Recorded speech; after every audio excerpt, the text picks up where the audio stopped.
आखिर एक नदी नदी किसी देश की सुरक्षा या विदेश नीति को कैसे प्रभावित कर सकती है? पानी पर होने वाले विवाद सिर्फ Tariq Rahman pledged to implement the Teesta River Comprehensive Management. Rahman pledged to implement the Teesta River Comprehensive Management. Rahman pledged to implement the Teesta River Comprehensive Management. पानी तक सीमित नहीं रहे। कई बार उन्होंने सरकारें बदली, कई बार रिश्ते बदले, कई बार पूरे इलाके का शक्ति संतुलन बदल दिया। बांग्लादेश चाहता है कि उसकी सबसे महत्वपूर्ण नदियों में से एक तीस्ता पर एक बड़ा विकास प्रोजेक्ट शुरू। चीन दिलचस्पी दिखा रहा है, अपनी नदियों को बेहतर बनाना चाहता है। कि भारत को परेशानी किस बात की? चीन का नाम जुड़ जाने की वजह से। तीस्ता का विवाद नया नहीं, कई बार दोनों देशों ने बातचीत की, लेकिन ठीक आखिरी मोड़ पर सब कुछ रुक गया।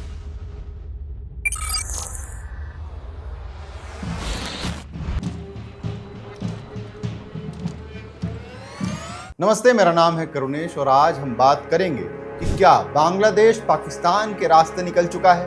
क्या तीस्ता परियोजना में भी पाकिस्तान की कोई चाल है? क्या चीन भारत को अलग थलग करना चाहता है? सब समझेंगे, लेकिन उसके पहले आप अगर हमारे चैनल पर नए हैं तो हमारे चैनल को सब्सक्राइब जरूर कर लीजिए ताकि आप तक ऐसी और भी वीडियोस पहुंचती रहें। अब कल्पना कीजिए कि आज से 10 साल बाद दक्षिण एशिया की राजनीति पर कोई किताब लिखी जाए, उसमें भारत, चीन और पाकिस्तान के साथ साथ एक और देश का नाम बार बार दिखाई दे और उसकी वजह सीमा विवाद, युद्ध या आतंकवाद नहीं बल्कि एक नदी हो। सुनने में ये थोड़ा अजीब लगता है। आखिर एक नदी किसी देश की सुरक्षा या विदेश नीति को कैसे प्रभावित कर सकती है? लेकिन अगर आप दुनिया का इतिहास उठाकर देखें तो पाएंगे कि पानी पर होने वाले विवाद सिर्फ पानी तक सीमित नहीं रहे। कई बार उन्होंने सरकारें बदली, कई बार रिश्ते बदले हैं, कई बार पूरे इलाके का शक्ति संतुलन बदल दिया। भारत भी इससे अछूता नहीं है। पाकिस्तान के साथ सिंधु जल संधि इसका सबसे बड़ा उदाहरण है। दोनों देशों के बीच युद्ध हुए, रिश्ते बिगड़े, बातचीत बंद हुई, लेकिन पानी का मुद्दा हमेशा अलग से मौजूद रहा। इसलिए जब किसी दूसरी सीमा पर भी पानी को लेकर हलचल शुरू होता है तो दिल्ली स्वाभाविक रूप से सतर्क हो जाती है।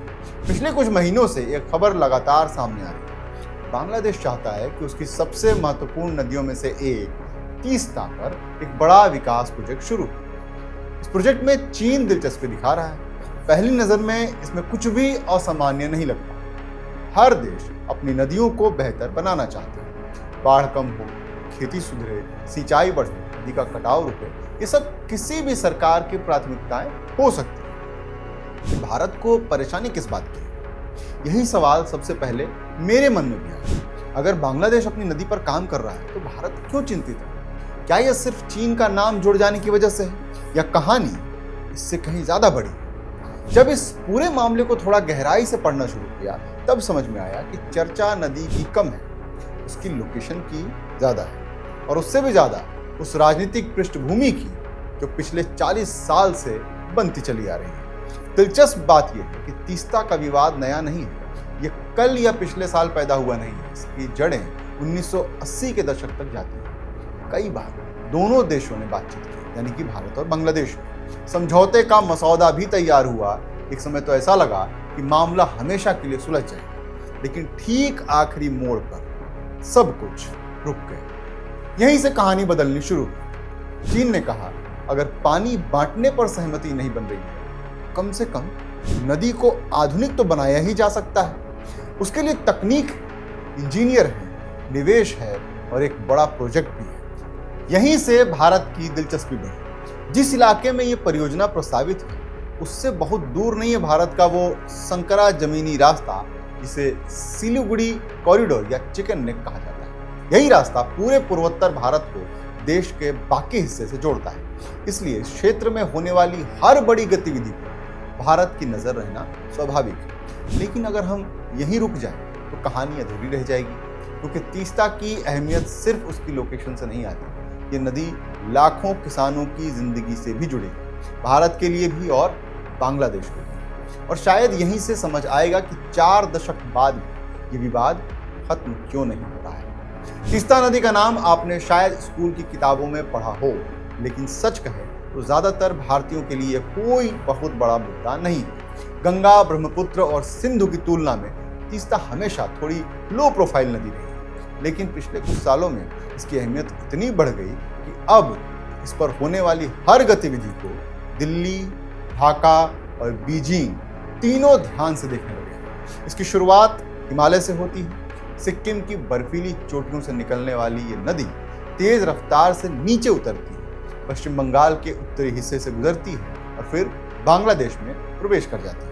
आखिर में ये ब्रह्मपुत्र से जाकर मिलती है। देखने में ये एक सामान्य अंतर्राष्ट्रीय नदी लग रही है, लेकिन असली कहानी इसके बहाव में छिपी है। ऊपरी धारा भारत के पास है और निचली धारा बांग्लादेश के पास है। भारत के लिए तीस्ता की अहमियत मुख्य रूप से सिक्किम और उत्तर बंगाल में है। इस नदी से सिंचाई होती है, जल विद्युत परियोजनाएं चलती हैं और हजारों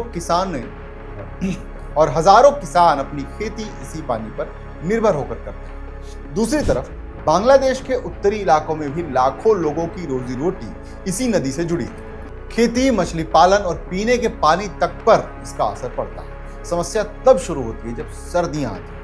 बरसात के मौसम में तीस्ता का स्वभाव बिल्कुल अलग होता है। कई बार ये बाढ़ लेकर आती है, लेकिन दिसंबर से मार्च के बीच इसका जल स्तर काफी नीचे चला जाता है। यही समय होता है जब दोनों देशों को पानी की सबसे ज्यादा जरूरत होती है। भारत अपने किसानों के लिए पानी चाहता है, बांग्लादेश भी यही चाहता है। नदी में पानी सीमित होता है, इसलिए विवाद अपने आप पैदा होने लगता है। अक्सर ये दावा किया जाता है कि भारत जानबूझकर बांग्लादेश का पानी रोक देता है। ये बात इतनी सीधी नहीं है। भारत का अपना पक्ष है। उसका कहना है कि पहले अपने सीमावर्ती इलाकों की जरूरतें पूरी करनी होगी। वहीं बांग्लादेश का तर्क है कि अगर ऊपरी धारा में पानी ज्यादा रोक लिया जाएगा तो नीचे रहने वाले लाखों किसानों पर सीधा असर पड़ेगा। यानी दोनों देशों की दलीलें अपने अपने नजरिए से तर्कसंगत दिखती हैं। देखिए, इस विवाद का समाधान सिर्फ भावनाओं से नहीं निकाला जा सकता। इसके लिए नदी में उपलब्ध पानी, मौसम, खेती, आबादी और भविष्य की जरूरत सबका हिसाब एक साथ बैठाना पड़ता है। यही कोशिश पहली बार 1980 के दशक में शुरू हुई थी। उस समय दोनों देशों के बीच बातचीत हुई, कुछ अंतरिम फॉर्मूले भी सामने आए। उम्मीद थी कि धीरे धीरे एक स्थायी समझौता हो जाएगा, लेकिन जैसा अक्सर दक्षिण एशिया की राजनीति में होता है, बातचीत चलती रही, समझौता हुआ नहीं। 2011 का साल भारत और बांग्लादेश के रिश्तों के लिए काफी अहम माना जाता है। उस समय दोनों देशों के बीच माहौल पहले के मुकाबले काफी बेहतर था। सीमा सुरक्षा पर सहयोग बढ़ रहा था, व्यापार बढ़ रहा था और कई पुराने मुद्दों पर बातचीत आगे बढ़ रही थी। ऐसे में उम्मीद थी कि जिस विवाद ने दशकों से दोनों देशों को उलझा कर रखा है, उस पर भी आखिरकार कोई रास्ता निकल जाए। तीस्ता जल बंटवारे का मसौदा लगभग तैयार था। मीडिया रिपोर्ट्स में लगातार कहा जा रहा था कि भारत और बांग्लादेश एक ऐसे फॉर्मूले पर सहमत हो चुके हैं जिस पर दोनों सरकारें हस्ताक्षर कर सकती हैं। प्रधानमंत्री डॉक्टर मनमोहन सिंह की ढाका यात्रा तय थी और माना जा रहा था कि उसी दौरे की सबसे बड़ी उपलब्धि ये समझौता साबित होगा। ढाका में तैयारियां चल रही थी, दिल्ली में भी माहौल सकारात्मक था, लेकिन फिर क्या हुआ ये कि पश्चिम बंगाल की मुख्यमंत्री ममता बनर्जी ने इस प्रस्ताव का विरोध कर दिया। उनका कहना था कि जिस मात्रा में पानी बांग्लादेश को देने की बात हो रही है, उससे उत्तर बंगाल के किसानों पर असर पड़ सकता है। उनका तर्क था कि पहले यह वैज्ञानिक तरीके से तय होना चाहिए कि साल के अलग अलग महीनों में तीस्ता में वास्तव में कितना पानी उपलब्ध रहता है। अगर नदी में पानी उम्मीद से कम हुआ तो नुकसान सबसे पहले भारत के किसानों को होगा। केंद्र सरकार की अपनी मजबूरियां थी, विदेश नीति उसके हाथ में थी, लेकिन नदी पश्चिम बंगाल से होकर के गुजरती थी, इसलिए राज्य सरकार की आपत्ति को पूरी तरीके से नजरअंदाज करना आसान नहीं था। नतीजा ये हुआ कि जिस समझौते पर हस्ताक्षर होने वाले थे वो आखिरी वक्त पर रुक गया। करीब 3 दशक तक तीस्ता सिर्फ भारत और बांग्लादेश के बीच का मामला रही, लेकिन जब ये साफ होने लगा कि जल बंटवारे पर जल्दी कोई सहमति बनती नहीं दिख रही है, तब जाकर के बीजिंग ने एक अलग रास्ता सुझाया। यहीं से Teesta river comprehensive management and restoration project चर्चा में आया। अगर आप सिर्फ प्रोजेक्ट की फाइलें पढ़ेंगे तो उसमें बहुत कुछ ऐसा नहीं मिलेगा जिस पर आपको आपत्ति हो। बेहतर सिंचाई, बाढ़ नियंत्रण, नदी प्रबंधन, स्थानीय विकास, ये सब किसी भी सरकार के लिए सकारात्मक लक्ष्य है। लेकिन किसी परियोजना का मूल्यांकन सिर्फ उसकी फाइलों को पढ़कर नहीं किया जा सकता। उसकी लोकेशन देखी जाती है, उसमें निवेश कौन कर रहा है, ये देखा जाता है। कौन सी कंपनियां आएंगी, कितने समय तक रहेंगी, किस तरीके का इंफ्रास्ट्रक्चर बनेगा, इन सभी सवालों को साथ रखकर तस्वीर देखी जाती है। और जब भारतीय सुरक्षा एजेंसियों ने ये पूरी तस्वीर देखी तो उनकी नज़र एक ऐसी जगह पर जाकर टिक गई जिसे आम लोग शायद ज़्यादा महत्व नहीं देते, जिसे कहते हैं सिलीगुड़ी कॉरिडोर। अगर आपने कभी भारत का नक्शा ध्यान से देखा तो आपको एक बेहद पतली सी पट्टी दिखाई देगी जो पश्चिम बंगाल को पूर्वोत्तर भारत से जोड़ती है। देखने में यह सिर्फ जमीन का एक छोटा सा हिस्सा लगता है, लेकिन अगर इसे नक्शे से हटा दिया जाए तो असम, अरुणाचल प्रदेश, मेघालय, मणिपुर, मिजोरम, नागालैंड, त्रिपुरा और सिक्किम तक जमीनी संपर्क बुरी तरीके से प्रभावित हो सकता है। और यही रीजन है कि इस इलाके को भारत की लाइफलाइन भी कहा जाता है। और यहीं से तीस्ता की कहानी पानी से बदलकर राष्ट्रीय सुरक्षा की कहानी बनने लगती है। अगर आपने पिछले 10-15 साल की दुनिया की राजनीति पर ध्यान दिया होगा तो एक बात जरूर नोटिस की, जहां भी चीन कोई बड़ा इंफ्रास्ट्रक्चर प्रोजेक्ट शुरू करता है, कुछ साल बाद उस जगह की जियोपॉलिटिक्स भी बदलने लगती है। जैसे कि श्रीलंका इसका उदाहरण है, पाकिस्तान इसका उदाहरण है, नेपाल में भी चीन का प्रभाव पहले के मुकाबले कहीं ज्यादा दिखाई देता है।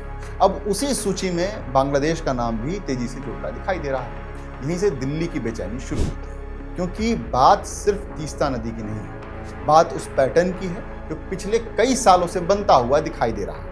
सोचिए, पश्चिम में पाकिस्तान, उत्तर में चीन, हिंद महासागर में चीन की बढ़ती मौजूदगी और अब पूर्व में बांग्लादेश के भीतर एक ऐसा प्रोजेक्ट जिसमें चीन दिलचस्पी दिखा रहा है। अगर इन सभी घटनाओं को अलग अलग देखें तो शायद इनमें कुछ भी खास नजर नहीं आए, लेकिन अगर इन्हें एक ही नक्शे पर रख दें तो तस्वीर बिल्कुल अलग दिखाई देगी। यही वजह है कि भारत में कई रणनीतिक विशेषज्ञ ने इसे सिर्फ रिवर प्रोजेक्ट नहीं बल्कि रीजनल स्ट्रेटेजी का हिस्सा मानकर देखा है। अब यहाँ एक और सवाल उठता है, क्या चीन सचमुच भारत को चारों तरीके से घेर रहा है? इसका जवाब इतना आसान नहीं है, लेकिन इतना जरूर है कि चीन ने पिछले कुछ सालों में अपने पड़ोसी देशों में अरबों डॉलर का निवेश किया है। पाकिस्तान में सीपेक, श्रीलंका में हम्बनटोटा पोर्ट, म्यांमार में इकोनॉमिक कॉरिडोर, नेपाल में इंफ्रास्ट्रक्चर और बांग्लादेश में तीस्ता प्रोजेक्ट। हो सकता है चीन की नज़र में यह सिर्फ व्यापार और निवेश हो, लेकिन भारत इन्हें अपनी सुरक्षा नजरिए से भी देखता है। और ऐसा सिर्फ भारत ही नहीं करता है, दुनिया का हर बड़ा देश करता है। अमेरिका भी अपने पड़ोस में चीन की मौजूदगी को इसी नज़र से देखता है। चीन भी इंडो पैसिफिक क्षेत्र में अमेरिका की गतिविधियों पर नजर रखता है, तो फिर भारत ऐसा क्यों नहीं करेगा? अब जरा नक्शा फिर से देखिए। तीस्ता प्रोजेक्ट जिस इलाके में प्रस्तावित है वहां से ज्यादा दूरी नहीं है सिलीगुड़ी कॉरिडोर। अगर आपने यह नाम पहली बार सुना है तो अगले 2 मिनट में समझ जाएंगे कि भारतीय सेना इस इलाके को इतना महत्वपूर्ण क्यों मानती है। सिलीगुड़ी कॉरिडोर भारत की वो पतली सी जमीन है जो पूरे पूर्वोत्तर भारत को देश के बाकी हिस्से से जोड़ती है। देखने में सिर्फ एक छोटा सा गलियारा है, लेकिन रणनीतिक भाषा में यही भारत की लाइफलाइन है। अगर किसी तरीके से इस कॉरिडोर पर दबाव बनता है तो असर सिर्फ पश्चिम बंगाल पर नहीं पड़ेगा। असम, अरुणाचल प्रदेश, त्रिपुरा, मेघालय, मणिपुर, मिजोरम, नागालैंड और सिक्किम, इन सभी राज्यों तक जमीनी संपर्क प्रभावित हो सकता है। और यही रीजन है कि इस इलाके में होने वाली हर बड़ी गतिविधि पर भारतीय सुरक्षा एजेंसियां बारीकी से नजर रखती हैं। कल्पना कीजिए, अगर इसी संवेदनशील इलाके के बेहद करीब चीन की बड़ी कंपनियां काम करने लगें, चीनी इंजीनियर सालों तक वहां मौजूद रहें, बड़ा इंफ्रास्ट्रक्चर तैयार हो, तो क्या भारत चुपचाप बैठकर ये सब देख पाएगा? शायद नहीं। और सच कहें तो किसी भी देश की सरकार ऐसा नहीं करेगी। ये रीजन है कि तीस्ता प्रोजेक्ट को लेकर के भारत की चिंता नदी से कहीं ज्यादा उसके स्ट्रेटेजिक लोकेशन को देख करके है। लेकिन इस पूरी कहानी का सबसे दिलचस्प हिस्सा अभी बाकी है, क्योंकि अगर चीन इस तस्वीर का एक हिस्सा है तो दूसरा नाम अपने आप सामने आता है, और वो नाम है पाकिस्तान। आखिर क्यों है ऐसा कि तीस्ता प्रोजेक्ट की चर्चा होते ही सोशल मीडिया से लेकर के स्ट्रेटेजिक फोरम तक लोग पाकिस्तान का नाम जोड़ने लगते हैं? क्या सचमुच कोई नया गठजोड़ बन रहा है, या सिर्फ ये कल्पनाओं में है? लेकिन चीन धीरे धीरे वहां पहुंच रहा है जहां कभी भारत का प्रभाव सबसे ज्यादा हुआ करता था। पहले पाकिस्तान, फिर श्रीलंका, उसके बाद नेपाल, म्यांमार, मालदीव और अब बांग्लादेश। इन सभी देशों की अपनी अपनी मजबूरियां हैं, अपने अपने हित हैं, लेकिन भारत के लिए चिंता तब बढ़ती है जब इन सभी तस्वीरों को एक साथ रखकर देखा जाता है। यहीं से पाकिस्तान की एंट्री होती है।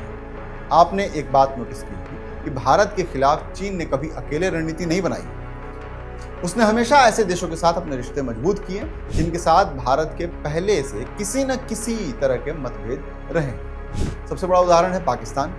आज चीन और पाकिस्तान का रिश्ता सिर्फ दो पड़ोसी देशों का रिश्ता नहीं है। दोनों के बीच रक्षा सहयोग है, आर्थिक सहयोग है, खुफिया सहयोग है, तकनीकी साझेदारी है और सबसे बड़ी बात, दोनों की रणनीति सोच कई मामलों में एक दूसरे के काफी करीब मानी जाती है। सीपेक इसका सबसे बड़ा उदाहरण है। करीब $60 अरब से भी ज्यादा की इस परियोजना ने पाकिस्तान के नक्शे पर सिर्फ सड़कें और पुल नहीं बनाई हैं, चीन को अरब सागर तक सीधी सीधी पहुंच दे दी है। यानी चीन ने पाकिस्तान में सिर्फ निवेश नहीं किया, उसने अपना स्ट्रेटेजिक फुटप्रिंट तक तैयार कर रखा। अब जरा भारत के पूर्व की तरफ देखिए। अगर बांग्लादेश में भी चीन लगातार बड़े बड़े प्रोजेक्ट्स करता है, बंदरगाहों में निवेश करता है, रेलवे बनाता है, ऊर्जा परियोजनाएं बनाता है और अब नदी प्रबंधन जैसे संवेदनशील क्षेत्र में भी प्रवेश करता है, तो क्या भारत इसे सिर्फ एक सामान्य व्यापारिक गतिविधि मानेगा?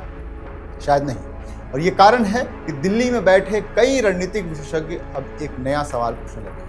क्या चीन धीरे धीरे भारत के चारों तरफ अपना स्ट्रेटेजिक नेटवर्क तैयार कर रहा है?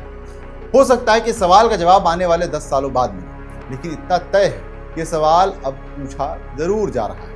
और यहाँ एक और दिलचस्प बात समझिए। सोशल मीडिया पर अक्सर लिखा जाता है कि बांग्लादेश अब दूसरा पाकिस्तान बनने जा रहा है। सुनने में यह बात जितनी तेज लगती है, हकीकत उतनी सीधी नहीं है। बांग्लादेश और पाकिस्तान की परिस्थितियां पूरी तरीके से अलग हैं। 1971 के बाद बांग्लादेश ने हमेशा कोशिश की कि वो अपनी अलग पहचान बनाए।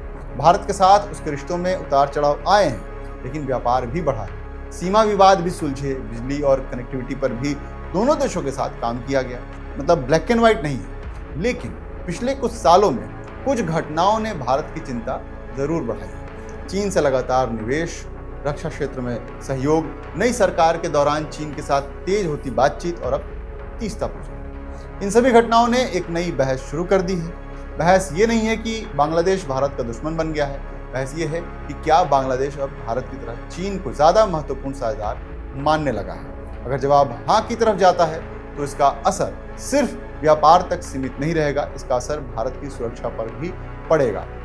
क्योंकि भारत के पूर्व में अगर चीन का प्रभाव लगातार बढ़ता है तो पश्चिम में पाकिस्तान पहले से चीन का सबसे करीबी साझेदार बना हुआ है। तो भारत को अपनी पूरी स्ट्रेटेजिक प्लानिंग एक नए सिरे से करनी पड़ेगी। और यही कारण है कि तीस्ता प्रोजेक्ट को लेकर के चर्चा सिर्फ पानी तक सीमित नहीं है। इसके पीछे सबसे बड़ा सवाल है कि क्या साउथ एशिया में शक्ति संतुलन बदल रहा है, और अगर बदल रहा है तो भारत उसके लिए कितना तैयार है।